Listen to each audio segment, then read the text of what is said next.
So guys, recently Soludo asked the Igbo youths to go join the military to avoid complaining of marginalization later.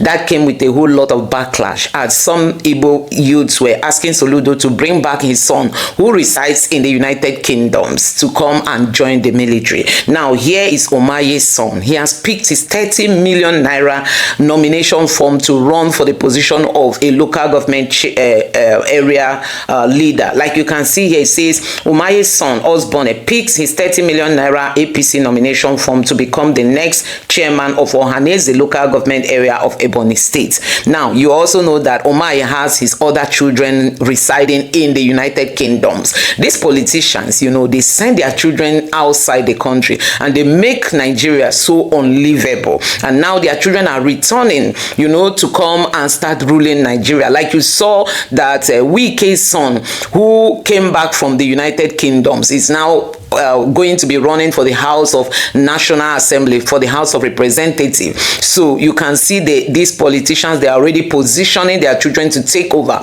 while Soludo is asking Igbo youths to go and join the Nigerian military. Now, talking about joining the Nigerian military, people have complained that one of the reasons why the Igbo youths are not joining the military is that they are scared for their lives. You know, they feel that their lives are going to be sacrificed at the altars of the terrorists if they join the Nigerian army, considering the level of marginalization the Igbos are going through in this country. Call it in the north, call it in the southwest. Recently, we saw that almost every December, Igbo shops get burnt to the ground. And then you go to the north, they threaten that they will start destroying properties if they are just targeting the Igbos. So people are fearful. People are worried for their lives if the Igbos should really join, you know, the Nigerian military.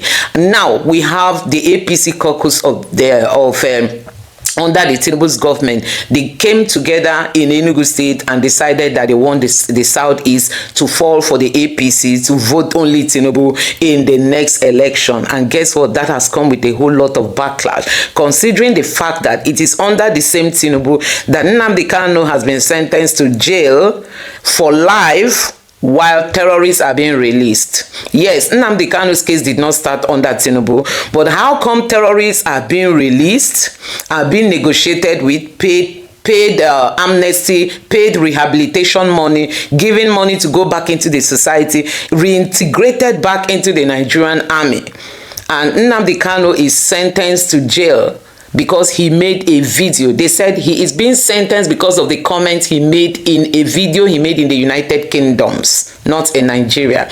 The terrorists who have invaded the Nigerian military bases, carted away our armory, our weapons, killed our soldiers, shot down military jets, did all kinds of economic havoc to Nigeria and all kinds of things, you know, destroy the image of Nigeria. These terrorists are being given amnesty, being given pardon, being given forgiveness, and all kinds of things. So that is the argument of Igbo. Where is Nnamdi Kanu, and why are the southeastern leaders pushing for Southeast to vote for Tinubu without them mentioning Nnamdi Kanu's case? You know, comparing it with what the Fulani terrorists are getting away with, all the menace, all the killing. Look at how many IDP camps we have in Nigeria, in Benue State, in Plateau State, and other parts of Nigeria, courtesy of the Fulani terrorists. Nobody is paying for that. Nobody is in jail for that. Nobody is answering to the courts. I mean, nobody's appearing before court hearing on that. But Nnamdi Kanu is serving life sentence or making a comment. You can see the clear discrimination. So if people are hated to this point, you know, and you are telling them to go and join the Nigerian military, it is wrong. Nigerians, let me tell you what should be done. The southeastern leaders who are said to be APC have the opportunity to bring Tinubu and the southeast on a round table and discuss the unity of this country, but they won't do it for their own political reasons. They want the southeasterners to join the military. Now take a look at this. This is what Shetima once said. that Shetima is telling the northern leaders to ensure that Nigeria does not divide. Can you see it? Like you can see this headline here. It says, resist moves to divide Nigeria. Shetima tells Arewa leaders, don't allow this country to divide. Don't allow the Southeast to go. Don't allow Biafra to emerge. That is the message he is passing to his people. Now, they are asking Ndebo to go and join the Nigerian military. How safe is their life? We saw under Buhari's government how the military went to the Southeast, spied so many young and innocent. Many of them are innocent. Yes, we had unknown gunmen operating, but many civilians, innocent people were caught up in that fight. And today, nobody is paying for that. Now you go to the north. Terrorists are being granted amnesty, forgiveness, giving taxpayers money to come back into the society. Recently, the Katsina State governor released about 70 of them back into the society, despite warnings not to do that. And guess what? After their release, the Katsina State governor was seen discussing with Sheikh Gumi. You see how the North, they are the ones determining the security of this country, and now you want the Igbos to join the military. How safe is their life? That's the conversations. Let's be fair in all this. Now, I'm going to allow you to take a look at the reaction of Barrister Darlington on the call for Igbo boys to join the Nigerian military. Take your time and watch this video and let me know your honest reaction in the comment section below. Please don't forget to subscribe to the channel and turn on the bell notification for more. Now, take a look. State Governor Professor Chukwuma Soludo is actually asking Anambrarians, Nigerian youth, Southeastern youth, to enlist in the Nigerian army. That has been more than 50-something years that the Biafran war was over, and yet the Nigerian youth of the Southeast keep complaining that they're marginalized, they're isolated. Nigeria has refused to infuse them in the system. How can they be recognized? How can they be part of the system when they deliberately isolate themselves? He says that you could recall earlier in the year where the Nigerian army had come to meet the Anambra State governor, saying that in the quota system, the Southeast is seriously lacking. You only have more of the North, in fact, more of the North and the Southwest in the Nigerian army. How do you react to this? I am disappointed with Soludo. Why are you disappointed in him? Is he not saying the truth? I am disappointed in him for telling me that it is the Igbos that are marginalizing themselves. So with all that the Igbos have suffered so far, is that what Soludo is supposed to say? That means he does not understand his people.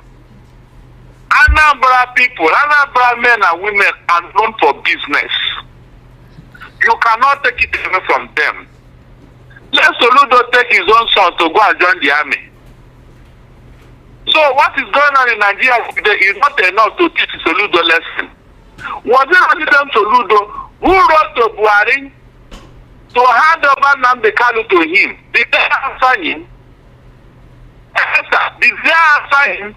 They have jailed that young man. Meanwhile, the real terrorists are roaming large all over the country. With what they have done in the Southeast particularly, is Soludo not supposed to speak against it? If that is not marginalization, then tell me what it is. No, but Barrister, he's saying that the Southeast is overwhelmingly underrepresented in the Nigerian army, and we're not meeting up with the quota system. Monies are being given out, but there is nobody representing the Southeast. So he's saying that we should be part of the system. If you cannot complain of marginalization and isolation if you're not part of the system. You do away with Nigeria, anything that has to do with Nigeria, you isolate yourself, but yet you want to enjoy the benefits of being a Nigerian. So in respect to that, would you understand where he's coming from? I don't want to understand where he's coming from. Tell Soludo that they have killed all our young men. Tell Soludo that they have killed all our young men. So there is nobody to give them for the army. Did you hear me? There is no longer any young man in the Southeast to enroll into the military. Is it not this Soludo who told us that all the criminals in Anambra are Igbos? So this is that the Fulani herdsmen are doing all over the place. He still want to blame the Igbos for it, Abi. This insecurity that made Donald Trump to come into Nigeria. It was called by nnamdi kanu and IPOB. Barrister, what you're responding to now is in total contradiction to what he is talking about.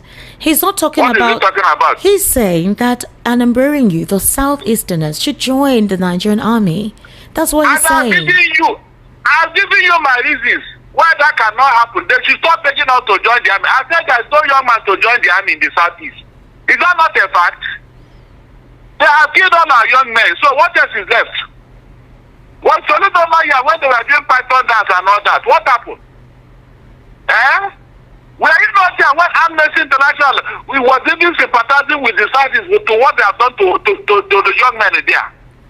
Nobody spoke against it. No Igbo leader spoke against it. All of them were there when this slaughtering and massacre was going on in the Southeast. So who is to join the army now? Who? No, tell me who is to join the army? And it has to be this time that ISWAP, Boko Haram, and the Fulani herdsmen, they don't want to see anybody either as a Christian or Igbo. So they want to go and sacrifice them in the battlefield, Abi. Okay, so Barrister, other young boys from other regions that have joined the army and they have died. How would you define that situation? Well, they want to join them. How many of them? How many of them from the southwest here? How many of them joined? A lot of them in the southwest and the Nigerian army, especially the Marine and the Air Force. A lot of them are there. A lot of them are commanders of various units. A lot of them are also in the field, sir. We are their targets. You know the perception of the Igbos or Southeasterners in Nigeria generally. Lansadu Dokubo is there, killing us. The military are there killing us. Is that not what happened in Nigeria? I didn't Ansari Dokubo speak out against this thing. But did they not talk about it? So how many other regions did they give Ansari Dokubo contract to go and kill? Or you answer me? No. Was it not only the side that Ansari Dokubo collected the contract to be killing the Igbos woto? So which other region did anybody collect contract to be killing their young men? Mention. Esther, mention. Look, you Igbos should be very wise. You should be very wise. They have just nnamdi kanu, but the real terrorists are still here with us. They are still here disturbing Nigeria. Yes, the Igbo cannot even use it. Our leaders, all the people in political leadership, they cannot use it as a bargain. They say, come, why are you treating our boys like this when the real terrorists are there in the north? Nobody has spoken against all this thing. Nobody. You cannot challenge the federal government and say, come, is it the support that caused this security in Nigeria? Then why are you treating them like this? Nobody has spoken against it. Nobody. Okay, so Barrister, are you disabusing the minds of the southeastern young boys from joining the Nigerian army with what you have surmised? Esther. Sir? I understand your brother is in US also. Go and bring him to join the army. You understand? I understand. In what context? In what way does that actually? In the same context, yes. In the same context, yes. In the same context, want him to come and join the army, or you tell Soludo to bring his children to join the army. Did you hear me? They are killing them when they did not join the army. Imagine when they now join the army, they will just select all of them and say, go and face ISWAP. Look, if the Igbos want to join the army, let there be peace. In peace time, they can join the army, but not now. Let them know how to stop the terrorists they brought into Nigeria first. When everything has been sorted out, the Igbos can join the army, but not now. Not now. They don't love you. They want to use you as a cannon fodder. They want to go and sacrifice you in the battlefield. They brought these terrorists until they sort them out, until they remove them from Nigeria. We are not joining any army. And let them continue what they are doing. Well, Barrister, a couple of persons may say that you are not encouraging and that you are still trying to give the mindset that the Southeasterners are not part of Nigeria for what you have said. But yes, some persons will agree with you that... Have you been part of Nigeria? Don't begin to think of how they have been treating you. They will not force us to join the CBN. No. They will not force us to join the Federal Revenue Service. They will not. Esther, they will not force us to join NNPC. They will not force us. It is the military. It is always the military. Imagine, look at sense. Look, I don't want to say certain things now. Tell them to be careful. Every time, come and join the military. Every time, come and join the military. Every time. These other places these other lucrative and glossy places, why can't they force us to join them? Let them force us to join these other places. Are you saying that in the lucrative places you don't have persons of Southeast extraction there? In the pharmaceutical industry, you have a lot of them there. Are you saying in the NNPC you don't have those of Southeast extraction that are there as well? Go there, go and take inventory. Esther, go and take inventory. Didn't you see how Tinubu made his appointment? Oh God. Esther, didn't you see how Tinubu made his appointment? You begin to tell me how many Igbos are in top echelon of any of these institutions. Please tell me, mention one. Esther, mention one. The head of the Air Force is from the Southeast. The person in charge of the Nigerian Air Force right now is from the Southeast. The newly Air Force chief is from the Southeast. Nigerian Air Force, sir. You're talking about appointments that are in the top echelon. So, I mean, is that not proper representation? I'm asking, barrister. It's my job to ask. What is the benefit? Hold on. What is the benefit of the Air Force man to the Southeasterners? There is a benefit. You just asked the question that how many of the Southeasterners are occupying top echelons, and I gave you an instance. Hold on. Can't an Igbo man be chief of army staff for once? Can't an Igbo man be chief of army staff? Me. I answer that question. Can't an Igbo man be chief of army staff? Can't an Igbo man be the IGP of police? When it is their turn, they will shuffle everything. Sack those they want to sack. So that the turn of the Igbo man will be taken by somebody else. Is that not what they have been doing? Esther, is that not what I've been doing? Frank Mba, or that what's that man's name? Who was supposed to be the IGP? What happened? Esther, what happened? Look, it's time we begin to interrogate some of the actions of against the Southerners. Because it is too much, we have been too quiet, and that's why they do whatever they like. We have been too quiet. Our leaders are not even the people we have in Igbo land are leaders. They are not supposed to be leaders because they are not speaking out. Esther, do you remember when people wanted to bring some federal ministry to Lagos? You saw how not reacted, Esther. You saw how they reacted as if it didn't belong to them. You saw how they reacted, and people had to set up a committee to go and plead with them, to go and beg them. And such a thing happened in the Southeast. Whatever they do, you don't be quiet. Nobody talks. Nobody says anything. And you're telling me you are not being marginalized. The plan for self-help. I don't think that maybe it's one that will be 3 million a day. If not for self-help, they never wanted you to preach. The presence of this man in Nigeria is irritating them. Barrister, you cannot generalize that, and we're on national radio for you to induce this kind of emotional state. Sir? Were you recognized?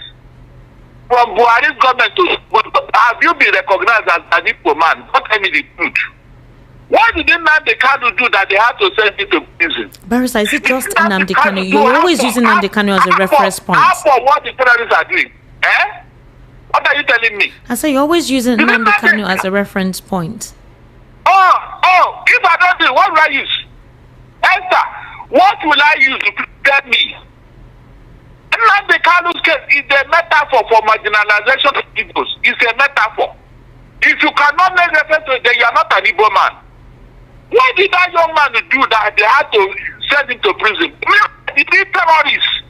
The real terrorists that brought to America to come and disgrace in Syria in the north, roaming rats. Esther, please tell me how you justify this for God's sake.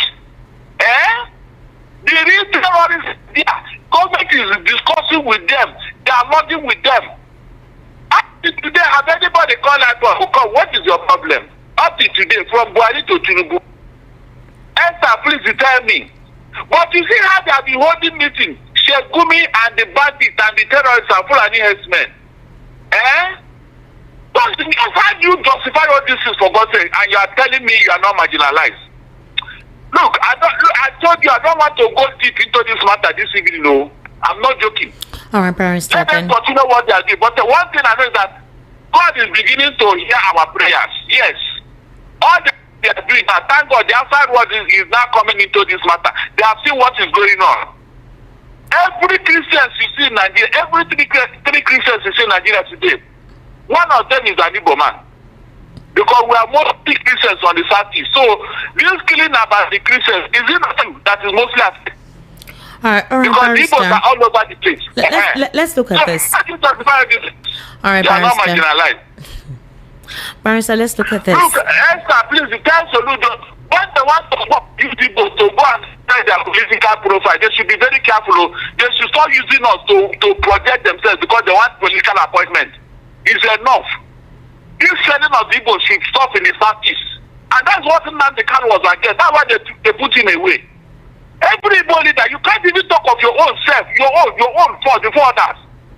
You say your people, you use your people to go and become big man. They told you, go and break your property at Lekki because you want to build the coastal road.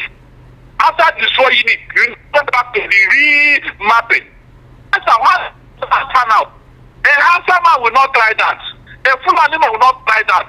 A Yoruba man will not try that. But it wasn't be given for man. They will use you against your own people. And you are saying they are not. Barrister, did you say a Yoruba man will not try that? What's happening in some estates?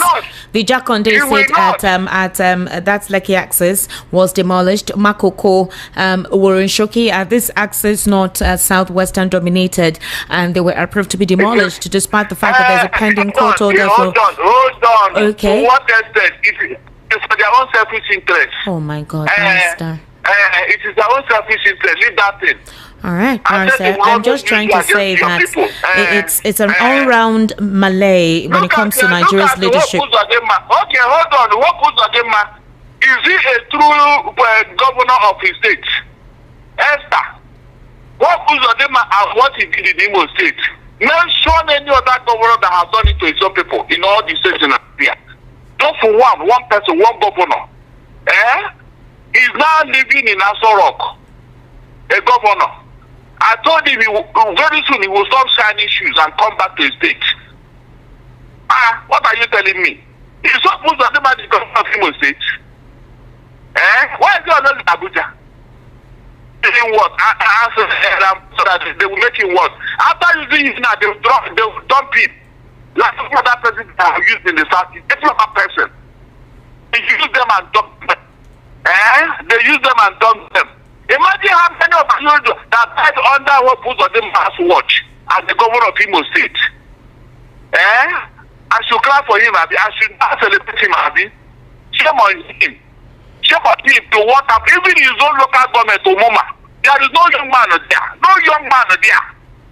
And you are a governor. All right, Barrister. A communique reached at the end of the historic Izumune meeting heard at the Presidential Hotel Enugu, the Southeast APC leaders have drawn a battle line with other political interests in the zone who are opposed to Tinubu's re-election. The motion endorsing President Tinubu for a second term was formally moved by former Senate President Paz Anyem and seconded by former Senate President Ken Nnamdi, who described the decision as courageous and strategic. The APC leaders vowed that the zone would not be swayed into supporting any other presidential candidate and scattering the Southeast votes across multiple political parties. Joining us on this show to discuss the Southeast leaders' support of Tinubu's second term over Peter Obi is Okwezilieze Nwodo, former governor of Enugu State. Good morning, sir, and thank you for joining us on Arise News, the morning show. Thank you, Dr. Abati. Thank you, Erufai, and thank you, Zainab, for having me. And I wish you great compliments of the season. Thank you. Thank you. Well, same to you, sir. Well, very quickly. It looks like the leaders of thought, the elite in the Southeast, have also joined this one-party APC dominance bandwagon, with the political elite coming together and saying, well, Southeast is for President Bola Ahmed Tinubu. I think the only man who is still standing really firm is the governor of Abia State, Alex Oti, who says he's not leaving the Labour Party, and then also Governor Peter Mba of Enugu, who still says he's still, well, in the PDP. Abga, Professor Soludo in Anambra, well, says when it comes to presidential elections, the Anambra will support President Bola Ahmed Tinubu. Why is the leaders of thought in the South, why are the leaders of thought in the Southeast disowning their own son, former Governor Peter Obi, who says he's now going to the African Democratic Congress? Many Nigerians will be wondering what is going on now that the entire Southeast is going Tinubu way. In fact, there was a meeting elsewhere where about 219 million was donated to support President Tinubu. Can you help us make sense of this drift towards the APC by the leaders of the Southeast? Thank you, Dr. Bati. I want to say that every politician has a reason for his action. I will not attempt to hold brief for any of our politicians in the Southeast who wishes to support the president for a re-election. We in the African Democratic Congress, we want to engage the current president of Nigeria and his party on issues, on their policies, on the efficacy of their execution of their policies and promises to the Nigerian people, and put this side by side with the candidates that we are supporting, former governor of Anambra State, Peter Obi, and the solutions he's putting on the table for Nigerians to make a choice. As you can see, the declaration of important politicians in the Southeast for the APC is not restricted to the Southeast. It's all over Nigeria. And many of us in this country are wondering what is the attraction for our governors in particular who are leaving their parties for the APC. We don't see the justification in the organization of the party APC. We don't see it in the performance of the central government, which is run by the APC. And people are wondering why we should be drifting to a one-party state, not based on ideology, not based on the performance of that party, but many cases, unexplained reasons, the reasons that have not convinced the Nigerian people or even people in their various states why their governors have moved. But as I said, it is the inalienable right of the governors to move, whether what they tell us are the reasons for their moving or there are other compelling reasons why they moved. Until they say so, we cannot begin to take them up on those. But I can tell you something.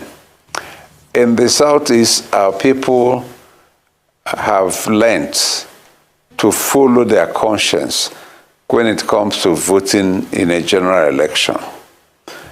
You will recall that in the immediate past election in 2023, Peter Obi single-handedly, blazing the trail like John the Baptist crying in the wilderness, was able to convince the Nigerian people that he had something that can change the status quo that we were enjoying under the presidency of Buhari at the time.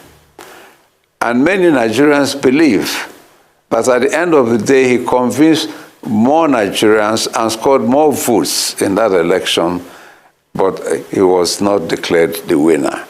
And we have, after the court processes, accepted the results as declared. But what I want to emphasize is that in the Southeast, we had sitting governors who could not deliver their states and who even contested the election to go to the Senate. And they could not win those elections because of the tsunami of the obedient movement in the Southeast at that time. Today, that tsunami is more likely to sweep more viciously for the simple fact that our people and people all over Nigeria are living in poverty. Okay. Poverty that is increasing in exponential proportion. They're living in hunger. Okay, Your Excellency. They're suffering massive unemployment. If I may interject at this point, the argument that is being made is quite straightforward. I was in Enugu towards the end of last year when the governor decamped to APC, and the feeling on the ground, just from ordinary people on the streets, is that they were saying that, well, the governor can go where he likes, but we are obedient. That was the sense that I got from the few young people that I had an opportunity to speak to. And they were saying that all these movements are elite movements, politicians, playing strategic games. They don't necessarily reflect the will of the people. However, time and time again, we've continued to emphasize and unpack the role of federal might. You've already spoken about some incumbent governors who are unable to succeed even with the power of incumbency. But this time around, we see a more concentrated use of what we might call federal might to try and sweep the Southeast, even though it was a landslide for Peter Obi in 2023. What impact do you think this shifting of governors, shifting allegiance to align with the federal might will make? Is it impossible that it will have an impact? And is the Peter Obi factor of 2023, does it still have the same impact and the same euphoria that it carried just 3 years ago? Well, two reasons I will give you, Zainab. Number one is that APC... Can you hear me? Yes, go ahead. Vimbaye is my name. Okay. Okay, Vimbaye, I'm sorry. I pronounced it wrongly. Now, if you go to Enugu State, let me start from where I come from. APC has not been a popular party in our state. PDP was. And before the 2023 election, PDP had won all the councillorship elections in our state since the party was formed. All the local government chambership election, all the state assembly elections, all the House of Representatives elections, all the senatorial elections, all the governorship elections, and has cast majority votes for every presidential candidate of PDP in Nigeria. That was how powerful PDP was in Enugu State. But come 2023, and APC had a candidate for governorship in our state. The candidate in the entire state scored 14,000 votes. That was how unpopular it was. And it was not helped by the tsunami that even that popularity that PDP had was swept over by the obedient tsunami. You know? And I can tell you, what you found on the streets at that time is even stronger today. People cannot find justification why important politicians are declaring for APC. Okay. If they can, they will join freely, happily. Okay.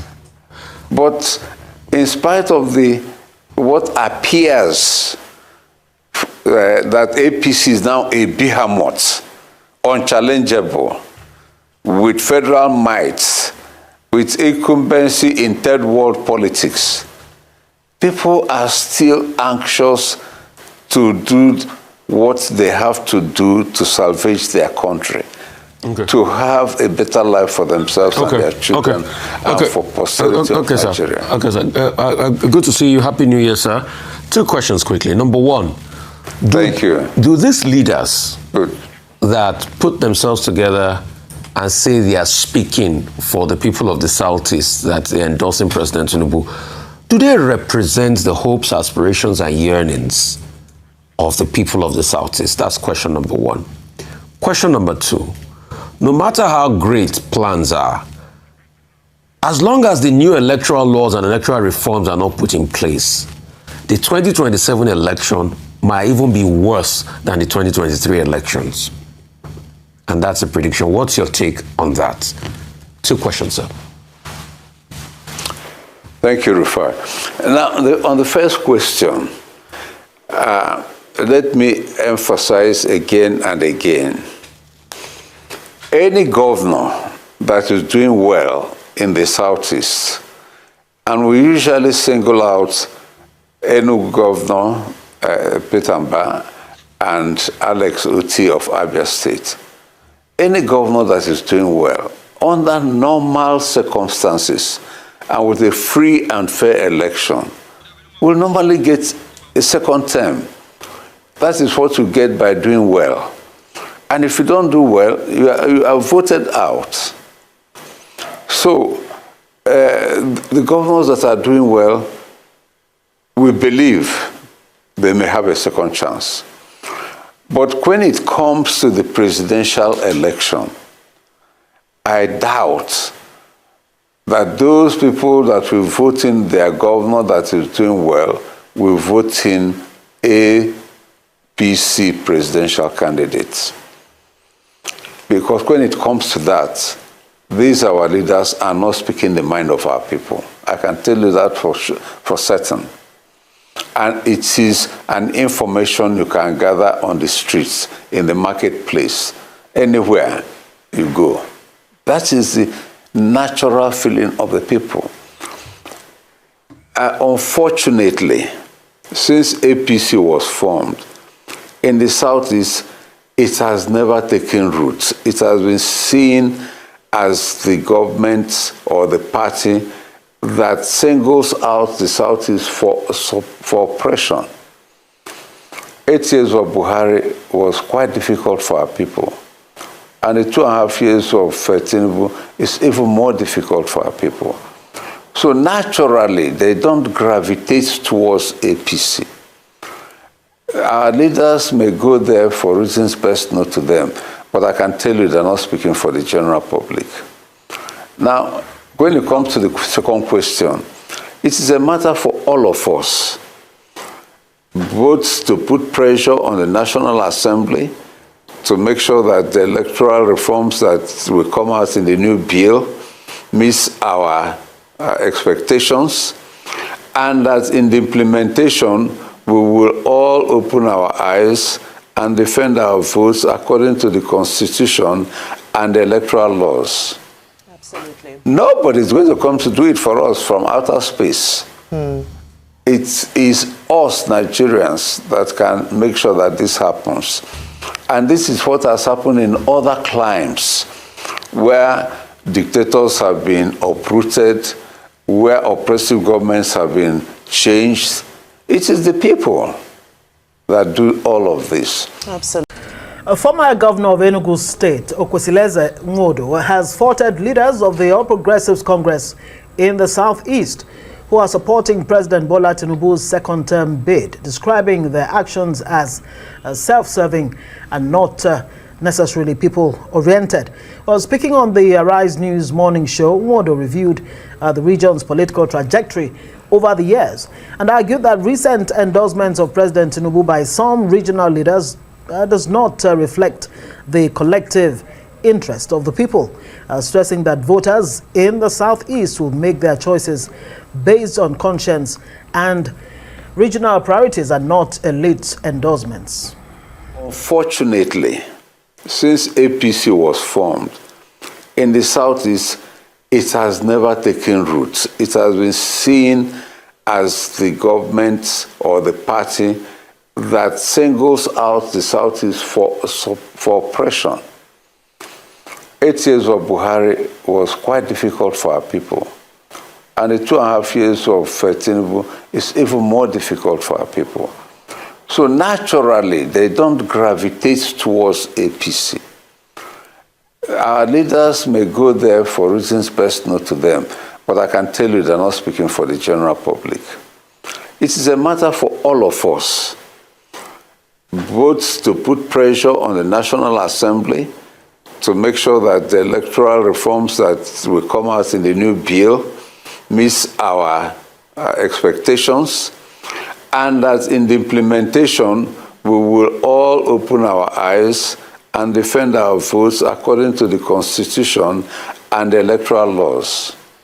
We in the African Democratic Congress, we want to engage the current president of Nigeria and his party on issues, on their policies, on the efficacy of their execution of their policies and promises to the Nigerian people, and put this side by side with the candidates that we are supporting, a former governor of Anambra State, Peter Obi, and the solutions he's putting on the table for Nigerians to make a choice.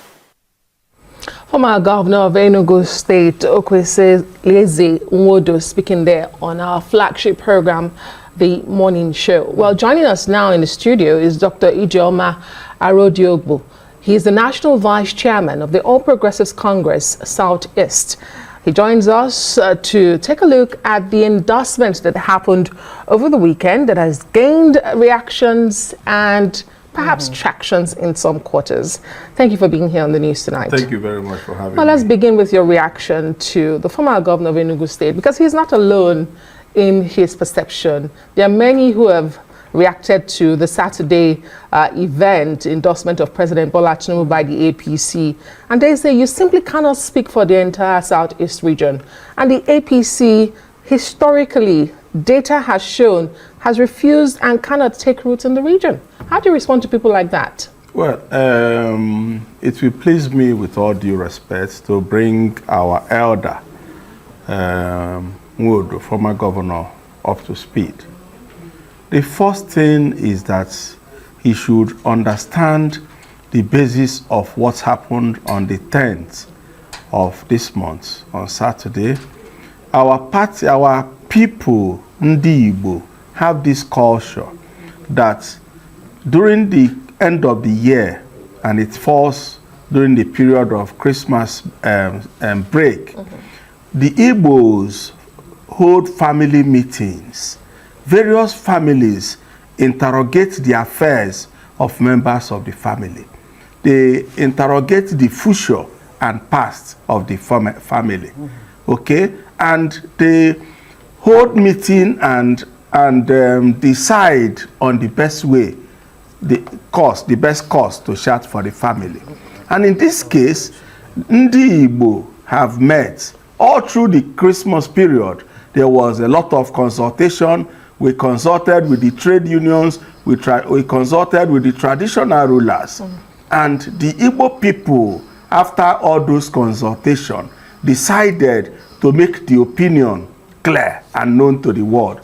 the decision of Ndi Igbo to support President Bola Ahmed Tinubu for his second tenure. That was simply what happened. And bringing Okwesileze Nwodo to speed, what happened in 2023 was a fluke. And in every democracy, there is something they call mid-term elections. The mid-term election is like an assessment of the candidates. Peter Obi was said to be popular in the 2023 election because he hoodwinked our youth. They intimidated us. The election was funny. And in Anambra State, a couple of elections held in the recent history last year. His senatorial zone, the Anambra South senatorial zone, there was a Senate election. The Anambra State itself, there was a governorship election. In 2023, you can bear with me that a lot of people won election just because they were with Peter Obi in his party. But in the recent election last year, it was like a referendum. Peter Obi could not deliver his candidate in the Senate election. He could not deliver his candidate in the governorship election. It shows that the people have left him. If his senatorial zone can abandon him, and his state can abandon him, he has lost the people. That popularity is no longer there. Well, that is the truth. If I may come in, you're making this about Peter Obi, but I mean, if I could just stay on that, I mean, when you look at the figures in terms of the votes that Peter Obi got in the Southeast, 88%. Tinubu got 8%, while Atiku got 6% in that 2023 election, though you describe it as a fluke. But you had Okwesileze Nwodo there say, look, these are just self-serving elite of the Southeast who are trying to, force down the idea of Bola Tinubu on the Southeast. But what exactly are the compelling reasons for why you and those who are selling Bola Tinubu to the Southeast, what are the compelling reasons you're putting forward to Ndi Igbo to buy into this idea? We've made it they'll say, what has Tinubu done for the Southeast? We've assessed the welfare of our people. Like I said, it's a cultural thing for us to assess the family. How far has the family fared? And we've assessed it, and we have seen that our lot is better. In what with areas? Bola Ahmed Tinubu's administration. In what specific In terms? so many areas. My people are business people. My people are hardworking people. My people are smart people. They need an enabling environment, which this administration has provided in the sense of commerce and manufacturing, where we are mostly known. I have a friend that manufactures pharmaceutical products, and he was telling me that the type of encouragement he has received from this administration, he didn't know that it is possible. And someone else that is in agriculture told me the same thing, that the type of encouragement that they are getting in the area of agriculture, they've not seen it before. And we all went home this Christmas. The former incident that was promoted by those people that are trying to demarket our party did not happen this year. There was security. People went home, people moved around. And that is what our people want. See, it is very instructive to note that the meeting we held was not just called for by leaders of APC. It was in consultation with all the leading traditional rulers, with all the leading trade unions. That because the meeting was already tagged APC, they could not be there. But they were in the crowd. It was clear that we spoke the mind of our people. And you cannot say that because one man said he's displaced in the equation of things.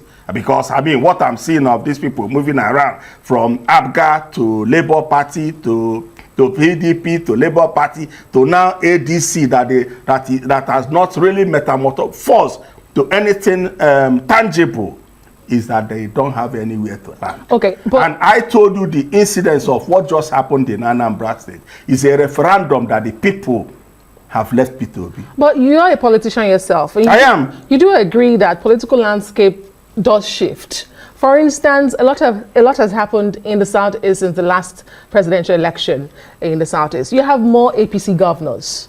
So you can also say the same for Peter Obi on the flip side, because you seem to be judging him based on off-cycle elections and off-season elections, senatorial elections, but he was the candidate for a presidential race. If you're going to judge him based on that, I don't think you have the facts and the basis to say the people are no longer with him, because for the first time on the ticket, he did poll the numbers. And we have seen candidates over the years, when it comes to the Southeast region, the APC does just not cut that number for the presidential race. And that's the argument people are putting forward, that for the presidency, which is the instance you are making here for President Bola Tinubu's re-election campaign bid, that the Southeast will be with him. But they are saying, historically, the data does not support what you're clamoring for, that the Southeast will not vote the presidency come 2027. That's the argument. So what is shifting? What is driving your optimism for President Bola Tinubu's re-election by the Southeast? People are more realistic now. And we know that the administration has been favorable to us despite our poor support for him. It was a big oversight in the 2023 election that we did not educate our people early enough. And now we are doing so.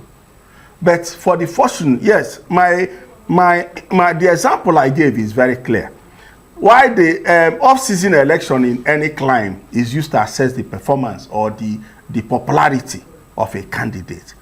The off-season election is where the satellite beams on every structure, on every activity.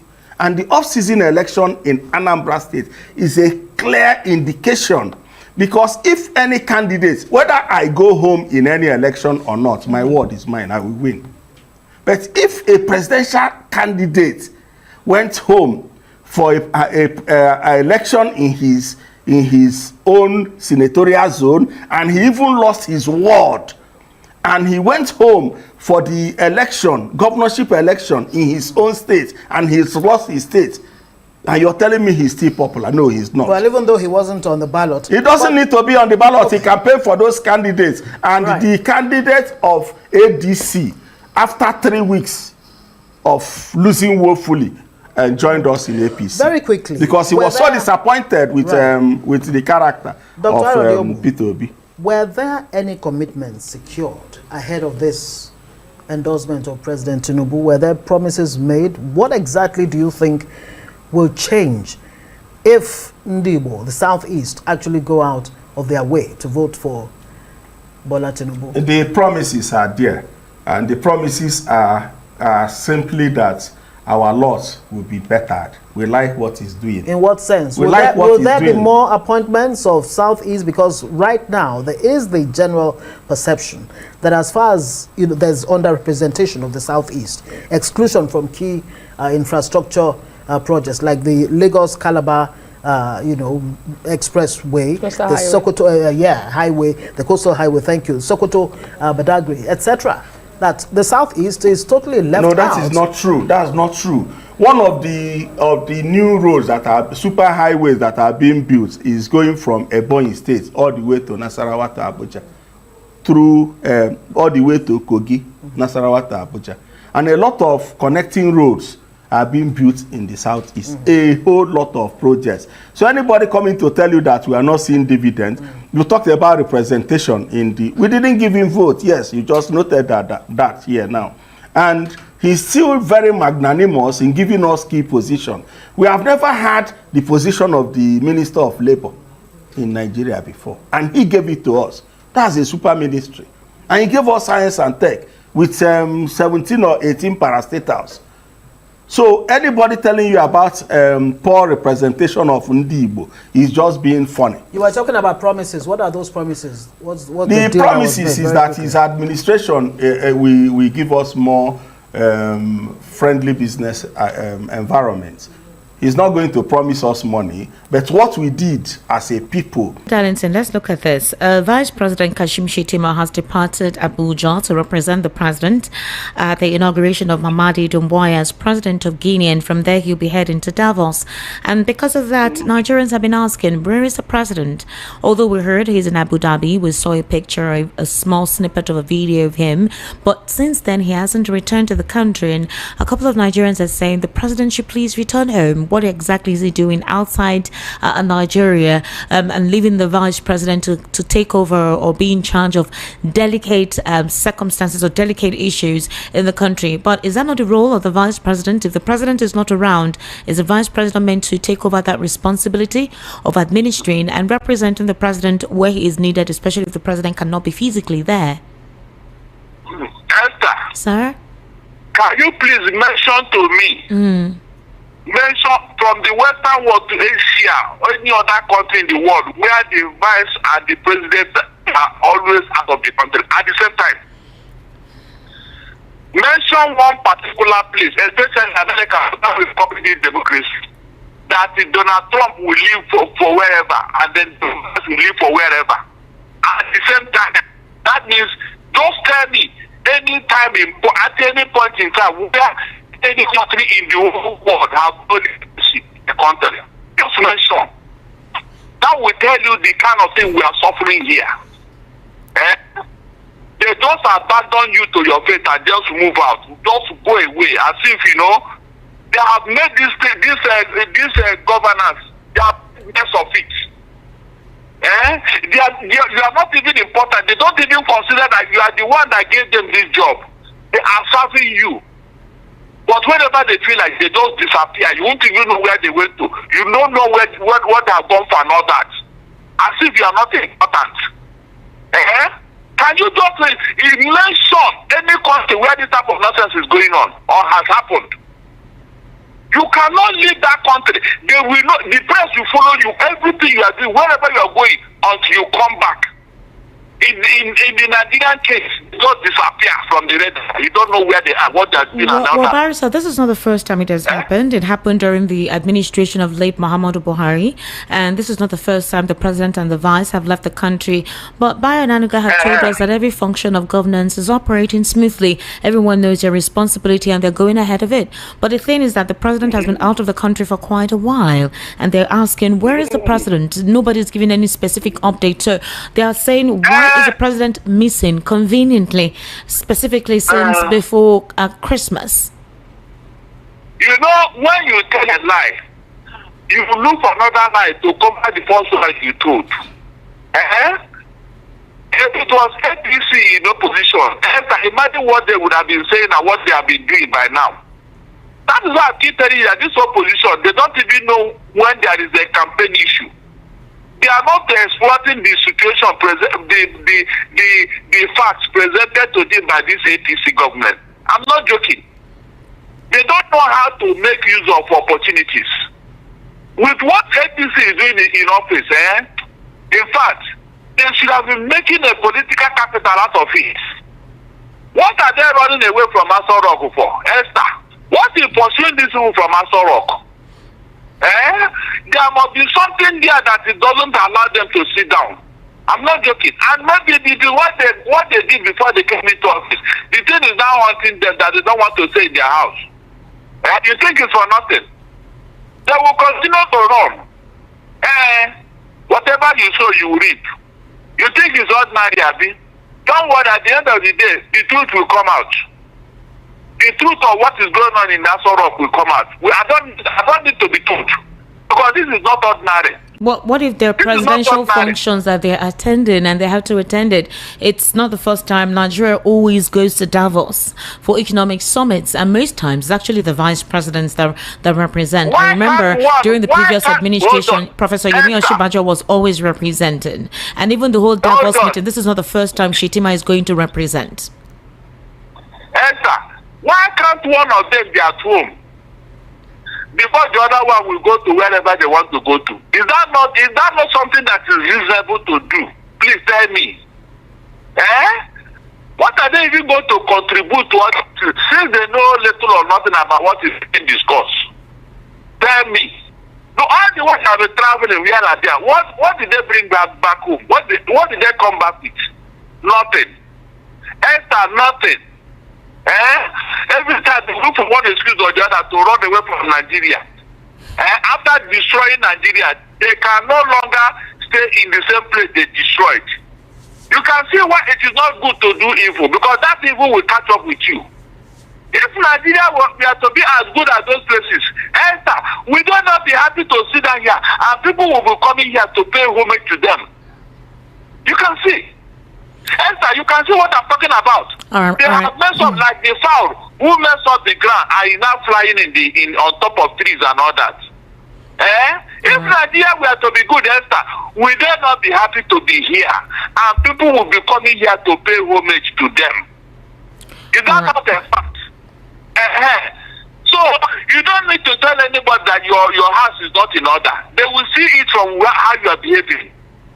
A whole president of Nigeria is in charge for almost 20 days now. Nobody knows where he was about that. A country governed by somebody. And APC spokesman is trying to defend it. And this opposition, in fact, this opposition, they form my hand, seriously. All right, Barrister. There would have been a serious protest about it. A serious protest about it. APC will have capitalized on this that's going on. They make speeches and that is all. All right, Barrister Darlington, but we actually have run out of time. But finally, Atiku's son has joined the All Progressives Congress and he has fully given his support to President Bola Ahmed Tinubu. Now, his father is in the coalition, the ADC, that intends to supposedly ensure that APC does not continue in 2027. How would you describe this figure of, I don't know how to call it. There's an idiom of expression for what transpired right now. The son of somebody who supposedly is running as a presidential candidate in another political party, pledging support for an opposition. Although a lot of talks have emerged from that, they're wondering the authenticity of Atiku's statesmanship in the ADC. What is the plan? Now, this has created a lot of talks about Atiku and what he represents. Some persons say this proves that he is indeed working for the APC in the ADC. Others believe that how would he have allowed his son join the APC, knowing full well that he intends to unseat the person, the president, that the son is pledging allegiance to. Others say, what is the original authenticity of his son to support the president when the father is in a different political party? How would you be in the same house and you're trying to serve another master over your father that is a master of your own house? How do you describe this? There is nothing wrong in what Atiku is doing. You know, I've always told you that Atiku is a moderate. There is nothing. I'm not talking about Atiku. I'm talking about his son. It's the same Atiku now who allowed it. It's the same Atiku that allowed it. Some fathers will not dare. In fact, you don't even try it. Some Muslims will not happen to happen under their watch because of the embarrassment it will bring to them. But let me tell you, it is a political strategy. You think it's a strategy? You think that they know that the father intends to unseat them? It is a political strategy. Didn't you see how the young man was welcomed? It is a political strategy. Atiku wants to be relevant in the political situation of Nigeria. Whether he is in or out, he wants to see the men relevant. It is the strategy. I want some people to learn from what he has just done. Okay. Yes. What are they supposed to learn? Yes, to learn that when you are in a place of quagmire, think of the best way out. Barrister, what if it was the president's son that joined the ADC? What would have been your response? He will not allow it. So you will not. That I know will. But how would you have interpreted that scenario where the president, the son, joins an opposition party?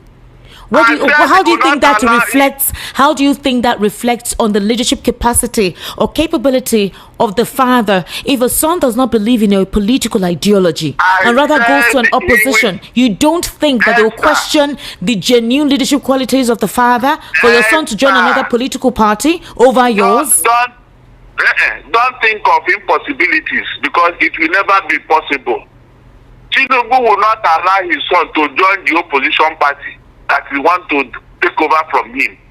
A Tinubu that, in fact, even the people he appointed or the people working for him, if any of them go to that day, EFCC will knock on their door. That very day, EFCC will not, they will now put their book of remembrance and remember all they did wrong. That is the Tinubu for you.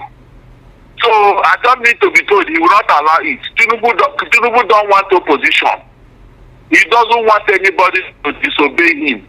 That is his own godfather. That's the way he is his own godfather. When I have been telling you that Atiku is a moderate Muslim, people don't want to listen to me. Barrister, some people may not buy your thought because they feel that you have a soft spot for Atiku, so it's not surprising if you... Look, I am being sincere here. I am being sincere, seriously. Okay. I am being sincere here. It's not even the Atiku that will stop all this terrorism because these are his people. Yes, he may be the one to stop. He will call them to order and say, look, this is your cannot work. Oh. You better stop embarrassing us. I'm not joking. It is the owner of a mad dog that will call a mad dog to order. Atiku is a Muslim. I have told the history. I have told the story. Look at all the sacrifices he made. No hardcore, no extreme, no political Muslim will allow that to surrender to Obasanjo. When you have it on a platter of good in your hands, he will not miss that opportunity. But he surrendered it. Esther, he surrendered it, and now they are using it against him. So please, people should be circumstances here. It is the order of a mad dog that will call a mad dog to order. He may be the solution to this thing because these are his people. That's what I'm saying here. All right, Barrister, thank you so much for taking your time to give us your insight into some of the stories right here on the World News at 6. We sincerely do appreciate your input. I'd like to thank the governor of Anambra State, Professor Chukwuma Soludo.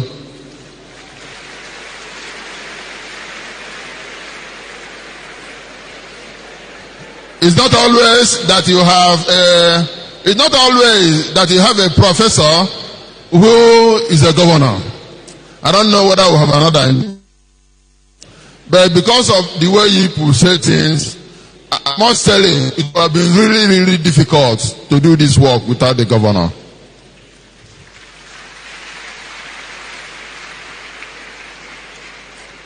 He offered, he called, he put on conference call so that the roads will be tidied. I don't want to say some other thing because I don't think people like to say things like that. But my Lord Bishops, I want you to pray for him, to be praying for him. He's let me not say more. Thank you, Your Excellency. Anyway, this we said the rest evening. I want to also the former governor of Anambra State. He's here, Peter Obi.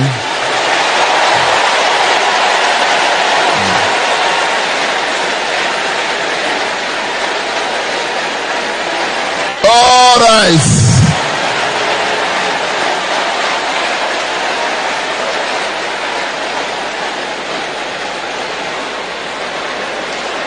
Praise be to Jesus. Let me tell you something.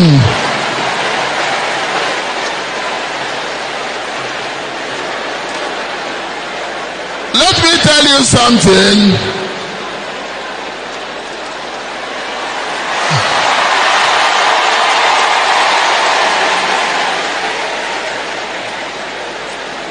Praise be to Jesus.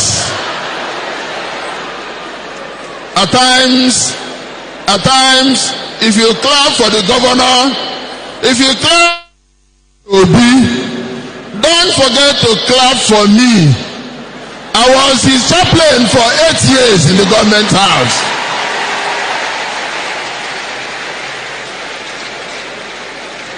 What has made him succeed was my prayers for him, my holy masses at the government house.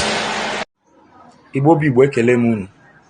Onye unu na-anụ onye Comrade Justice Ozobi, the leader and the founder of IYM, Igbo Youth Movement. Eji m ohere a na-asị ka njukene ndị Igbo. Biko ndị Igbo emedere anyị iberibe eme. Achọrọ m ịmata. Emela anyị nzuzu eme. Ọkwa this 21st century, other countries na-agbara Muslim ọsọ ka some of our brothers kachiri obi na-abanye Muslim. Ama m na ego ka a kwụrụ some of you ka unu tọọ into Muslim. O webụrụ kịta ụwa niile na-ada gala onye ọbụla na-achọ ka a ga-esi wee zọpụta ha n'aka ndị Muslim ka anyị nwakwa bụ ndị Igbo katara obi na-ebunete Muslim n'ala nna anyị. Hai ndị Igbo ọ gịnị ka emere unu? Gịnị ka emere unu ndị Igbo? Ndị Igbo gịnị ka emere unu? Ego na-ebi ihe ahụ a kwụrụ gị ị ga-eji wee nabata ịmụkwa na Muslim bụ problem n'ụwa niile. All terrorists are not Muslims, but all Muslims are terrorists. Nobody maro. I'm telling you the gospel truth. El Shabab, Muslim. Boko Haram, Muslim. ISWAP, Muslim. Meiti Allah, Muslim. And even the Muslim are signal the religion of peace. The religion of peace again. The religion of peace what? Okay, let's assume that all Muslims are not terrorists, but all terrorists are all Muslims. All the whole terrorists in the world are advocating for Islamic. Okay, ka anyị nwa bụ ndị Igbo na-echechere anya. Anya flọ ka ya na-akpịa Jewish religion nke ndị Israel na-ekpere. Anya flọ Buddhism bụ nke ndị India na-ekpere. O nwere ihe a niile enye anyị fụ n'ụwa na-abụrụ nke a bụ problem. Anyị nwa bụ ndị Igbo bunete n'ala nna anyị. That is Muhammad Chukwuemeka, Alhaji Ifeanyi Chukwu. The golden no ka the name sound on ntị. That is Musa Chibike. Mba Musa Chibike. Ndị Igbo zuzudoben. Ka anyị zuzudoben. Na this 21st century ka anyị nabata Muslim bụ problem n'ụwa niile. So many countries na-achọ ka ha ga-esi wee mechi. Even Iran currently kita now na-emezigbote protest na ha chọzi Muslim na ha. Na ha chọzi even Muslim regime. Ka ndị Igbo na-echechere anya o nwere ihe ọzọ iPhone. All the whole religious niile dị n'ụwa. About 10,000 religious dị n'ụwa. Ihe ndị Igbo kpara aka bụ Muslim ka anyị bunetere na nna anyị. Ifo ka ha bụ ndị bunetere Muslim n'ala Igbo. Ka unu ha na-ezuzu nyawa bụ ihe ana Igbo ga-ene unu niile. Ifo ka unu ha bụ ndị akpịrị ego, ndị akpịrị ogologo akwụrụ ụgwọ na-ezuzu ihe a n'ala Igbo. Chineke ga-akpụ unu niile ọkụ. Ifu Chukwu ọ ga-akpụ unu niile ọkụ ka unu ha. Ibunete gburu onwe gị na Muslim. O nwere ihe ọma ọzọ ifo n'ụwa na-abụrụ Muslim. So that ka ibunetere anyị terrorist ka ibido ya akwụ ihe ndị ọzọ na aya.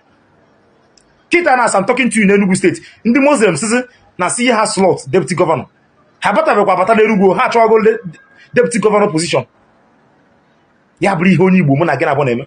Ndị Igbo ọgịnị na-emeri anyị eme? What is wrong with us? Ndị Nsụka gee ntị o maka na nọ Nsụka ka njọ. Ndị Nsụka gee ntị ịma na during time of Biafra war bụ unu nwa bụ ndị Nsụka ka egburu karịcha. Ọsọkwa unu na-anabata Muslim na unu. Nabata no Muslim anabata ya. Oge erugo mgbe ga-eji kpochapụ ndị Nsụka ekpochapụ. Muslim na-achị ihe ha ga-eme before ka ha wekọrọ Nsụka. Ịma na unu wekọrọ mba with Benue and Kogi. Keep it on. Very soon na Muslim ga-ewekọrọ ala Nsụka niile. Loten ihe mere anyị during time of Biafra war. Nọ Nsụka bụ izizi awakpụrụ egbube ndị Nsụka before ọda ndị Igbo wee tinye aka sị mba nwaanyị ga-eje egbu ụmụnne anyị. Kịta na nwere ihe ọzọ Nsụka chere unu ga-eji wekwa anya ụgwọ ya na-abụrụ ịnabata Muslim. Ọ bụ na nwanne gị maọbụ nwanna gị bụ Muslim n'ala Igbo a biko chụpụrụ ya na ụmụnna. Ya zuzuru were Muslim a na ugwu Hausa. Biko ejiri nzuzu mara ndị Igbo. Ejiri iberibe mara ndị Igbo. Ka aha bụ ndị na-ezuzu ihe a. Biko were na Igbo sọọla anyị. Were na Igbo sọọla anyị. Ana m arịọ local government ọbụla na-arịọ community ọbụla. All community first. Ndị community biko village ọbụla enwe nwanne unu bụ Muslim n'ebe a chụpụrụ ya. Chụpụrụ ya n'obodo ya sozi na ụmụnna. Maka na ọ ndị na-achị bunetara anyị okwu. O nwere ihe ọzọ religion ọzọ flọ gaba na-abụrụ Muslim. Now this 21st century, ndị mmadụ na-agbara Muslim ọsọ tụfịa. So guys, talking about the level of insecurity ravaging Nigeria and the fight against insecurity, how the North is romancing, the terrorists, the southern leaders are looking for who to be sent to early grave. You can imagine if you consider what happened in Nigeria, I mean in the southeast during the time of Buhari, you'll be wondering why you should send any Igbo person, to go and join the military. Now the question is, Why are Southeast leaders not enrolling their children into the Nigerian military? Why are the Nigerian politicians not enrolling their children in the Nigerian military? Why do they expect the ordinary people to enroll their children in the Nigerian military? That is why. You can imagine if Tinubu's son is serving in the Nigerian military. You can imagine if Shetima's son is serving in the Nigerian military. I mean, the only sons Shetima has. You can imagine him serving in the Nigerian military. You see that the payments, their salary is going to increase. Their welfare is going to increase. Life is going to be better for them. But because they feel that it does not concern them the caliber of persons in the Nigerian military, that's why they are pushing the poor people to be the ones to go there. And then when you get there, what will happen to you? In short, you will not believe your eyes what will happen to you. So guys, this is the problem in Nigeria. It's all about them, not about the people. They are just there for themselves. Now, people have been reacting, you know, like this headline is, Nigeria is heading towards two-state solution, but we, the Biafran, want our right separation from Nigeria. We Biafran want our right separation from Nigeria. So people are now pushing that Nigeria should just divide. Nigeria should just divide because, see, you know, the treatment Igbo is getting is very, very unfair when you compare it with what other people are getting. You know, people believe that the country should be fair to everybody, equally fair to everybody. I mean, to everybody. That's what Nigerians believe. You cannot have a Nigeria where Nnamdi Kanu is serving life sentence and, you know, the terrorists are let go. The terrorists are let go. It's really, really so sad. Now, let me take you through another headline here. It says, breaking, a woman and her 3 children have been slaughtered in their home and thrown into a well in Chiranchi Dorai, local government of Kano, Kano Metropolis of Kano State. The incident occurred on Saturday, January, throwing residents into shock and grief. Hey, God. Can you see the Nigeria we are living in? And possibly these people are Christians, you know. You buy a woman and her 3 children, you buy them, you throw them. This is in northern Nigeria. What we are going to see from the north, only God knows, you know. Only God knows. Now, Tinubu has returned. This headline here is finally. President Tinubu visits Nigeria. This is the first visit to the country since the year 2026. What a very thoughtful president and passionate leader. You are most welcome, sir. Tinubu visits Nigeria. Tinubu has not been in the country for the last whatever, you know. Now, Tinubu visits Nigeria. Hey, God. What am I not going to see? Now, let me show you some of the reactions. This person say, ha ha ha, it's good he visited, I suppose. I hope he stays many days before he goes back. This one is really visit. Nigerians are already saying Tinubu is already one leg in, one leg out. Before you know it again, he has jackpot. That's just what they are trying to say. And this one says, at least the ambassador of Nigeria to France pays his first official visit to Nigeria in 2026. And this one says, please, we have found him thanks to the US security for their rescue mission. Hey, Tinubu has been missing. Thank you, our distinguished party chieftain, Honorable Harmless. And this person here posted a cock that is crawling kokoroko, though they don't break for Tinubu.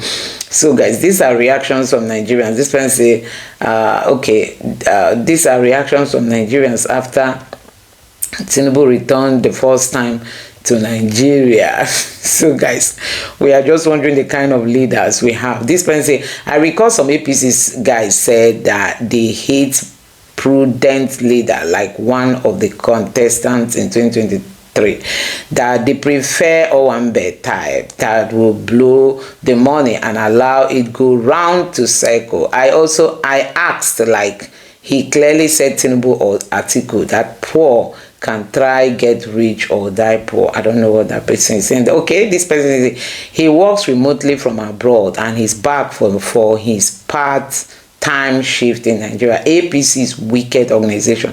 They have successfully turned Nigeria into shadows of his glory days. This is the worst thing I've ever heard about Nigeria. Tinubu. So the old man doesn't live in Nigeria. He just visits whenever he feels like. No wonder why most Nigerians are very scattered all over the world, because their politicians are not willing to change the country. After working hard abroad, Tinubu visits Nigeria for his holiday to rest and relax. Even my dying chicken in 2025 Christmas worked more harder. Well, thank God Nigeria has the first presidential visit in the year.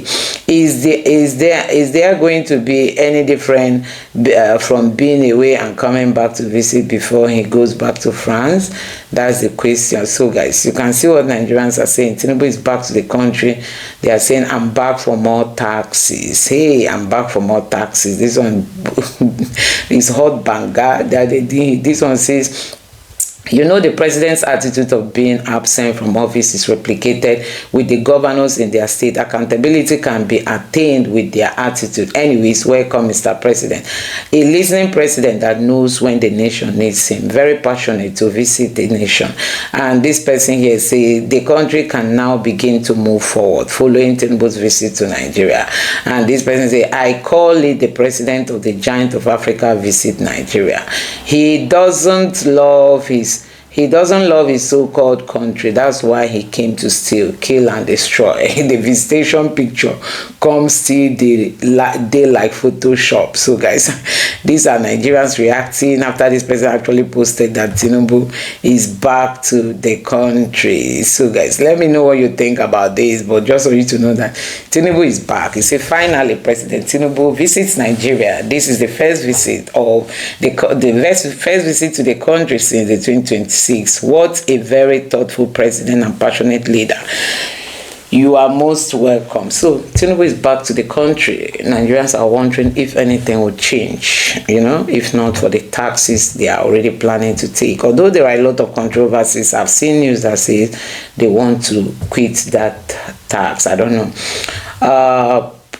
To the glory of God, to the greater glory of God, Pascal Bobo was abducted exactly 2 months ago, has been released. The Catholic Diocese released a letter this afternoon to announce his safe return. May God come to the rescue of others. Hey, hallelujah. Hallelujah. This guy has been released. Thanks to God. So guys, this is what Reverend Fathers are going through in Sokoto State, and they said you should come and join the Nigerian military. With the level of terrorism and the easy pathway, the Fulani terrorists will kill you, still get paid for killing you. That's the country we are living in. Anyway guys, let me know what you think about this in the comment section below. Please don't forget to subscribe and turn on the bell notification for more. Thank you.